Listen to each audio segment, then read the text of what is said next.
Brdu. Ajde, ovaj put vodi nas pravo na most koji se zove Leteći tanjir. Pre mosta sa leve strane vidjet ćete, evo samo kada izađemo na pravac, vidjet ćete i katedralu Svetoga Martina. I evo samo još čekamo da se ovi sivi oblaci malo raziđu, ali bit će to ok, sunce se probija.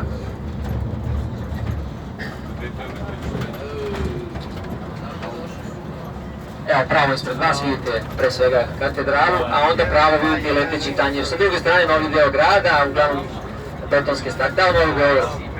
Industrijska zona, poslovne zgrade, veliki sad idemo dole desno, Vojko. Tako je, pa ispod mosta, pa... Upravo tako, ne.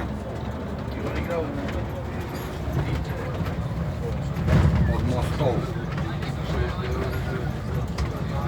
Pa onda tamo na raskrsnici levo. I desno nalazimo u pratu. To je taj most o kome sam pričao. Ništa, nisu nešto stavili. Ja se študiram ovde, ja ne vidim noći. Eto ga, mi stvarno možda jednosmerno struja, čuj se. Biće vama, mi stvarno pustimo jednosmerno i za nesmerno. Evo gore opet je tvrđave iz vremena Marije Terezije, obnovljena, okrećena, udešena i od ovog gore je lepo Vinikovac, mada eto vidi se tu uglavnom taj neki novi industrijski deo grada. Bratislave ne idemo gore na Brdu, idemo pravo dole na parking na Keju, pored Dunava. Veliki broj kruzera, rečnih kruzera dolazi ovde u Bratislavu, dakle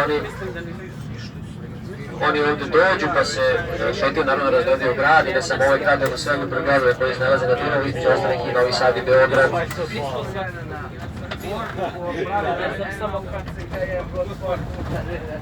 A sada je 3 sata dok parkiramo na parking, pratit ćete mi, zapamtite molim vas, u pola 5 treba da krenemo za Budimpeštu, dakle imat ćete sat i po vremena ovdje u Bratislavi, taman da, pošto je vreme ručku, treba da ručite, naravno da razgledate znamenitosti, nadam se da ste zapamtili ove stvari koje sam vam objasnio, koje treba da vidite po centru, ove skulpturice koje se nalaze po centru grada, vidjet ćete svaki put gdje se nalazi veća gužva turista, tu su one, svi fotografišu te lepe skulpture.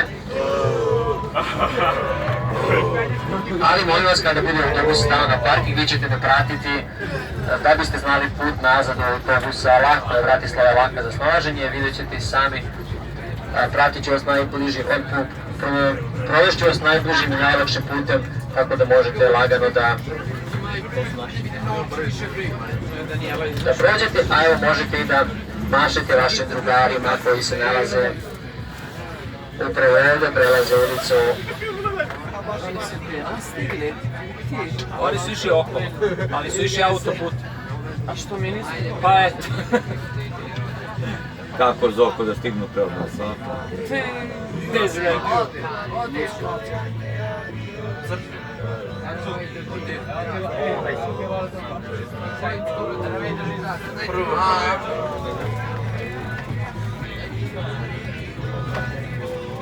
Alo, Fotko, treba mi onaj Aleksa. Treba mi onaj kaotičan ovo. Ima free. Sad ovdje desno. Ne svojima sad. Ima slobodnih mjesta.